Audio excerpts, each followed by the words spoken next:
Story 20, Part 1, The Three Sisters and the Good Jinn, Florida, The First Signs of Trouble, RJ Vishon. Welcome back. Today we begin a true story from Florida. A mother named Jennifer shares what happened to her three daughters. This is Part 1. Assalamu alaikum. My name is Jennifer. I'm a housewife. My husband Brian works as a manager in a well-known company.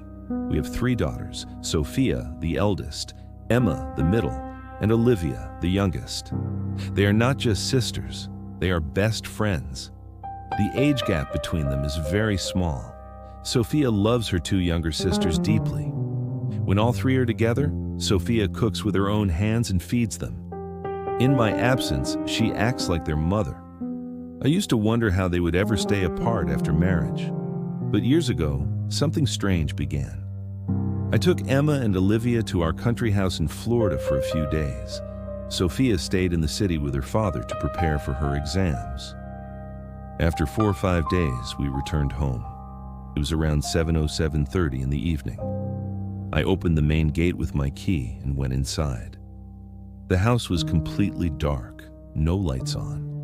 I thought maybe Sophia had gone out with Brian, but then I thought, if they went out, Brian would have called me.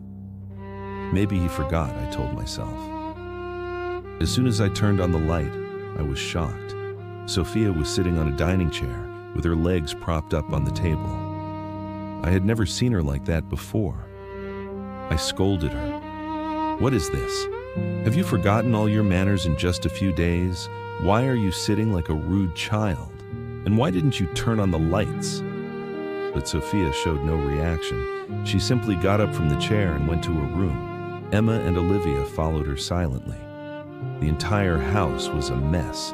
Everything was disorganized and scattered. I was furious. 3 grown-up girls in the house, and this is the condition? I freshened up and started cleaning. I also had to prepare dinner. I called my daughters and told them to get the kitchen ready, to take out whatever they wanted to eat so I could cook.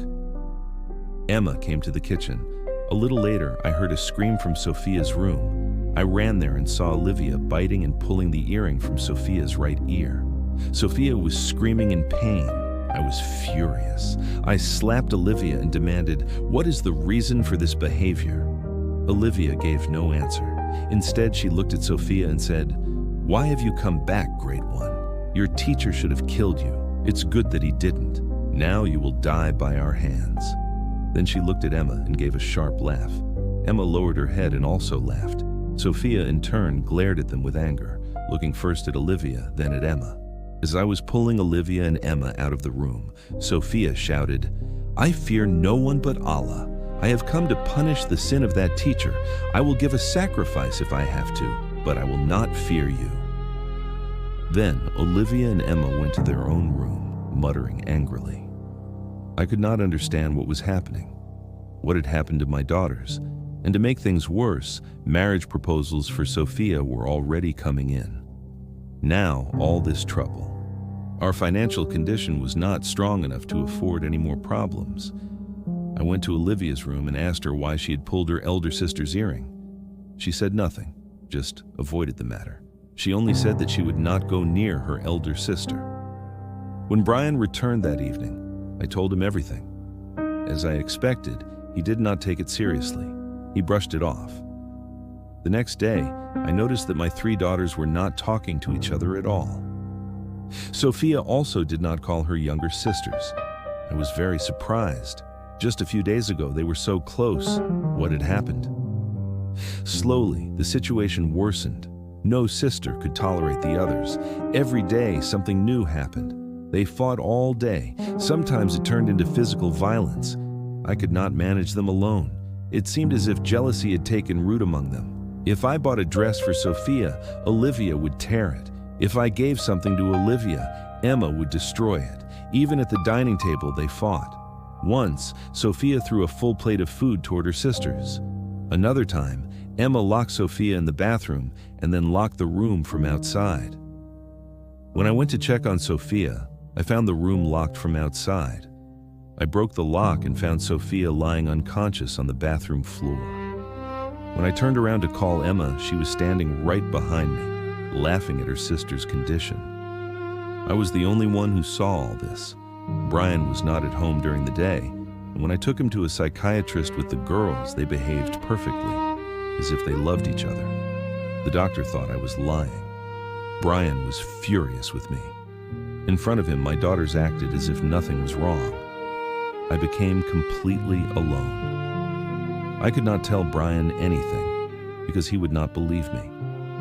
I could not accept my daughter's condition either. I could not bear the constant fighting anymore. Marriage proposals for Sophia came and went, but none worked out. Something would always go wrong at the last moment. Those that did progress would fail for some reason. I shared my problems with many people, but no one could help.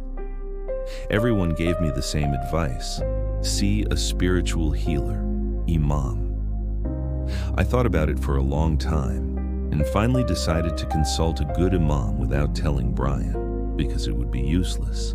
I found an imam and asked him to come to our house. He agreed and came a few days later.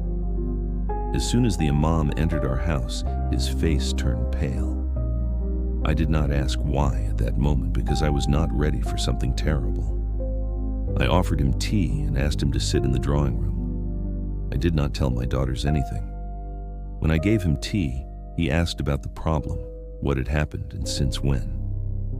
I called my 3 daughters to the drawing room. The imam asked each of their names and then listened to my story. I told him everything, how before a groom's family would come to see Sophia, Emma and Olivia would behave strangely. They wouldn't let her dress properly. They would destroy her makeup. They would throw away her clothes or ruin them in other ways. With great difficulty, sometimes I would bring Sophia in front of the groom's family, but somehow she would refuse the marriage. When I asked Emma why she did this, she said she wanted to marry her cousin, my sister's son. Olivia said she would not let Sophia marry unless her own husband was brought to her.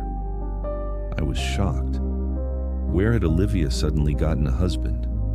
I scolded her many times.